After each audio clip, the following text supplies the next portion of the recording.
Halo Great Teams, bersama saya Gigi Gesang, tim coach dari 2G Management. Kita akan membahas mengenai masalah apapun tentang tim di Team Talk.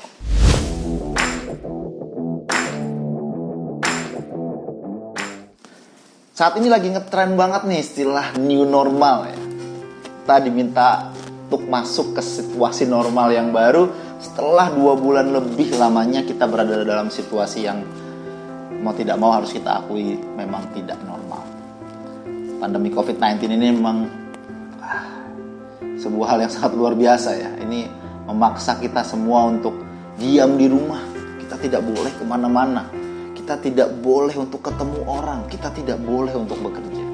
Atau kalaupun bekerja dari rumah, kita diminta untuk tetap di rumah tapi harus bekerja. Kalau saya menyebutnya memang bukan working from home ya. Bukan bekerja dari rumah, bukan. Tapi kita diminta untuk di rumah, tapi tetap bekerja. Sulit banget, sulit banget. Saya harus mengakui itu karena saya pribadi juga merasakan hal yang sama dan saya juga yakin sih teman-teman di luar sana juga mungkin mengalami kesulitan yang sama seperti saya. Bahkan ya di Amerika saja 80% dari millennials itu merasa bahwasanya situasi working from home di masa pandemi COVID-19 ini, di masa pandemi COVID-19 ya, bukan working from home biasanya. Working from home di masa pandemi COVID-19 ini tuh susah buat mereka. Mereka merasa ini tidak nyaman. Bahkan buat generasi yang katanya gapek gitu teknologinya ya, itu sebuah hal yang menyulitkan. Nah, sekarang ini kita sedang siap-siap nih untuk memasuki masa new normal. Nah, yang menarik nih, yang saya tangkap, yang saya dengar dan yang saya rasakan di masa new normal ini semua tuh udah bersemangat. Semua tuh udah bersiap-siap untuk kerja lagi. Semua udah siap-siap untuk produktif lagi. Sepertinya semangatnya jelas gitu. Bahwasanya semua ingin mengejar ketertinggalan setelah 2 bulan lebih semuanya hilang karena COVID-19. Nah ini menarik ya.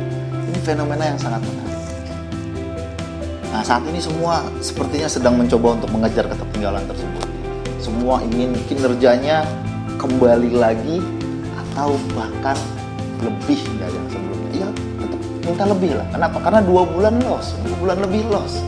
Di sisa bulan sampai akhir tahun 2020 ini itu bisa nutup kekurangan atau kehilangan di 2 bulan kemarin karena COVID-19.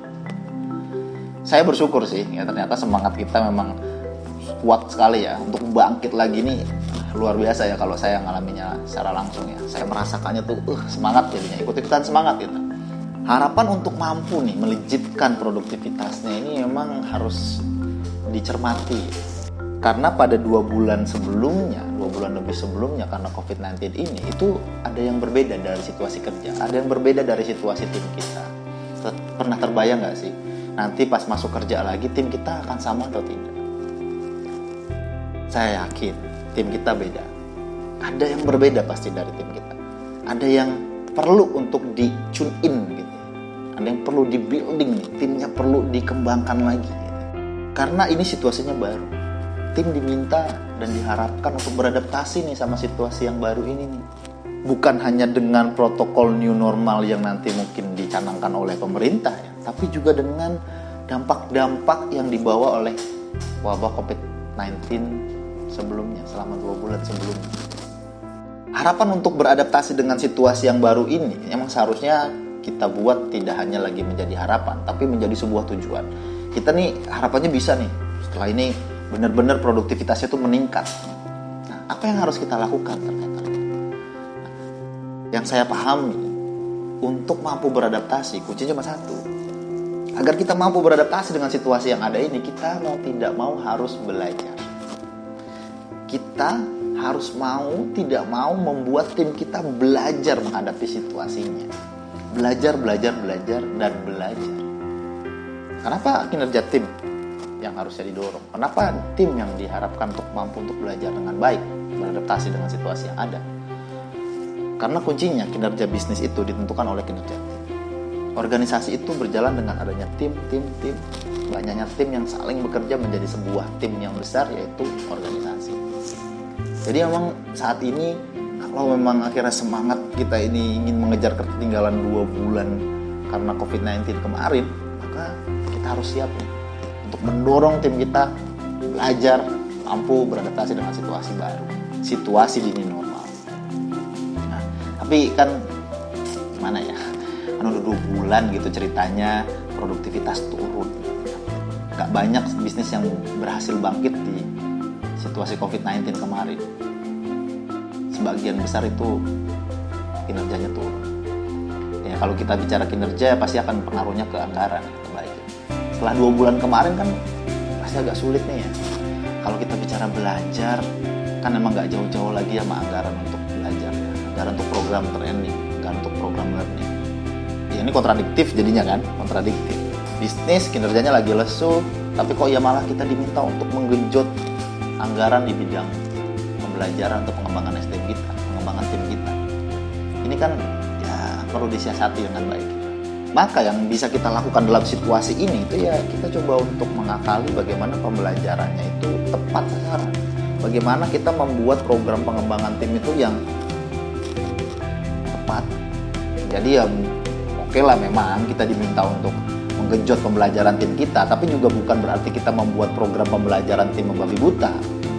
Nggak tiba-tiba semuanya langsung harus team building, belum tentu. Nah, oleh karena itu yang penting untuk kita lakukan sekarang adalah untuk mencoba menentukan program pengembangan tim kita yang tepat yang mana. Jadi anggarannya tepat sasaran nih. Tim kita memang perlu belajar dan itu butuh anggaran. Tapi dengan anggaran terbatas, maka mau tidak mau kita harus merancang program belajarnya dengan baik, dengan tepat. Nah, jadi bagaimana nih akhirnya kita membuat program pengembangan tim yang tepat agar tim kita mampu beradaptasi di situasi sekarang.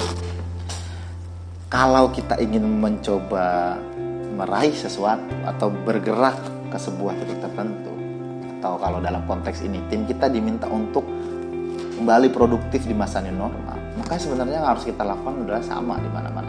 Kita harus tahu dulu situasinya sekarang seperti apa. Sebelum kita merancang atau merencanakan sebuah program pengembangan tim, maka yang paling tepat untuk dilakukan itu adalah menganalisa situasi dan kondisi tim kita sekarang. Karena situasi tim kita tuh pasti berbeda antara dulu sebelum PSBB, saat PSBB, dan sekarang pada fase new normal. Itu pasti berbeda. Nah, ini yang perlu kita cari tahu dulu nih. Untuk melakukan analisa terhadap tim, 2G ini sudah mengembangkan sebuah alat ukur atau tim assessment yang baru nih. Kita menyebutnya dengan tim reality check. Dengan melakukan tim assessment dengan tim reality check ini, kita jadi bisa tahu nih situasi dan kondisi tim kita sekarang seperti apa. Pada masa new normal ini sudah seperti apa sih tim kita.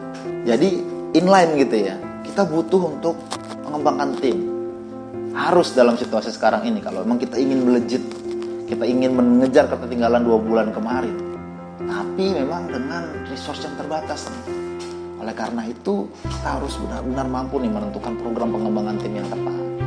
Nah, dengan TRC ini kita bisa lihat itu, dengan analisa situasi dan kondisi tim nyata kita sekarang ini setelah pandemi berakhir, setelah masa new normal ini, kita bisa tahu apa yang sedang dialami oleh tim, situasinya sekarang seperti apa. Nah, jadi kita bisa menentukan arah pengembangan tim yang tepat seperti apa. Tim ini kan adalah sebuah entitas yang kompleks. Kalau saya selalu bilang, jangan pernah mencoba untuk membuat tim menjadi efektif. Karena tim efektif saja tidak cukup. Tim itu harus dibentuk menjadi efektif dan kohesif. Nah, ini yang akan dilihat dari TRC kita nih. Utamanya TRC akan melihat tim kita saat ini itu di posisi yang mana. Apakah efektif dan kohesif? Apakah efektif tapi belum kohesif? Apakah kohesif tapi tidak efektif? Atau jangan-jangan di situasi yang paling parah, tim kita itu tidak efektif dan tidak efektif. Ya, ini kenyataan yang harus kita tahu sama-sama nih. Akan lebih baik kalau kita bisa tahu keadaan nyatanya, jadi kita bisa merencanakan program pengembangan tim yang tepat dari tim kita. Nah, terkait itu, kami di 2G juga punya komitmen nih. Kami sadar bahwasannya memang untuk melakukan program pengembangan SDM, terutama pengembangan tim, itu butuh resource, butuh anggaran. Nah, dalam situasi yang sulit sama-sama karena COVID-19 ini, kami ingin memberikan komitmen lebih buat teman-teman di luar sana. Kita ingin memberikan tim reality check ini secara gratis buat teman-teman. Untuk semua semua tim leaders, untuk semua tim members mungkin yang merasa timnya perlu untuk dicek dulu ya, untuk cek kesehatannya seperti apa situasi tim. Nah, di sini kami menawarkan tanpa ikatan apapun, silakan bagi teman-teman yang ingin mengecek timnya seperti apa sih tim saya sekarang ini. Nah, jadi kita sama-sama bisa untuk merencanakan program pengembangan timnya seperti apa setelah ini. Silakan hubungi kami di link yang kami berikan. Silakan, feel free, tanpa ada ikatan apapun, kita akan berikan semuanya. TRC ini lengkap. Kita mengukur TRC ini dengan framework high performing team. Kami punya yang namanya 8C of high performing team. Kita turunkan dari GRPI model high performing team. Kita akan melihat tim kita dari 4 faktor of high performing team tadi, yaitu ada goals, roles, process, and interpersonal relationships. Sebuah tim yang berkinerja tinggi itu pasti punya tujuan bersama. Nah, tujuan bersamanya yang kita ukur nih. Apa yang kita ukur? Kita akan mengukur 2C dari G, dari goals. Pertama adalah clarity of the goals and commitment of the goals. Bagaimana kejelasan terhadap tujuannya dan komitmen tim terhadap pencapaian tujuannya. Nah, itu yang akan kita lihat di TRC dari aspek faktor goals. Lalu ada faktor yang kedua, itu roles, pembagian peran. Di pembagian peran ini akan kita lihat 2 aspek, yaitu composition of the team and competency of the team. Dalam upaya pencapaian tujuan tim, itu penting sekali untuk menstrukturkan tim dengan tepat, melihat komposisi timnya dan kompetensi timnya.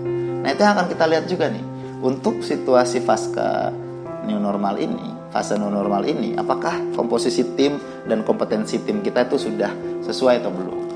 Nah, lalu kita masuk ke faktor yang ketiga, yaitu proses kerja dalam tim. Yang akan dilihat dari proses kerja itu adalah communication and collaboration. Lalu yang terakhir adalah faktor interpersonal relationships, hubungan interpersonal antar anggota tim. Dari sini kita akan mengukur 2 aspek, yaitu aspek credibility dan camaraderie. Kredibilitas dan rasa kebersamaan dalam tim. Itu juga akan kita lihat lagi. Seperti apa kredibilitas antar anggota tim dan rasa kebersamaan dalam tim di masa pasca pandemi ini atau di masa new normal. Ini yang akan kita lihat. Jadi komprehensif. Insya Allah komprehensif banget apa yang akan diukur dari TRC ini. Selain dari tentang tim, TRC ini juga akan melihat dari leaders capability, yaitu kapasitas leadership dari timnya. Dilihat dari 8C tadi juga, kita akan lihat. Jadi kita juga bisa tahu untuk kapasitas leadership, aspek mana yang perlu dikembangkan. Apakah aspek leadership dalam clarity of the goals, bagaimana leaders mampu untuk membuat tujuannya menjadi jelas kepada anggota timnya, atau commitment of the goals misalkan, bagaimana leaders mampu untuk menumbuhkan komitmen anggota timnya untuk mencapai tujuannya. Nah, itu yang akan kita lihat dari aspek 8C tadi, dari leadership capability. Nah, dengan kita melihat ada situasi tim, lalu situasi tim leaders, maka ini akan sangat komprehensif. Jadi kalau memang bagi teman-teman yang ingin sekali melihat situasi dan kondisi timnya, dan juga untuk kapasitas leadership timnya, sehingga mampu untuk membuat atau merancang program yang tepat untuk timnya, maka jangan ragu-ragu, silahkan hubungi kami. Ini semua tanpa ikatan, kami berikan secara cuma-cuma kepada teman-teman semuanya. Ini sebagai bentuk komitmen 2G untuk mengembangkan tim di seluruh Indonesia. Jadi jangan tunggu lama-lama lagi, silahkan hubungi kami untuk mendapatkan TRC bagi tim Anda. Sekian dari saya, salam.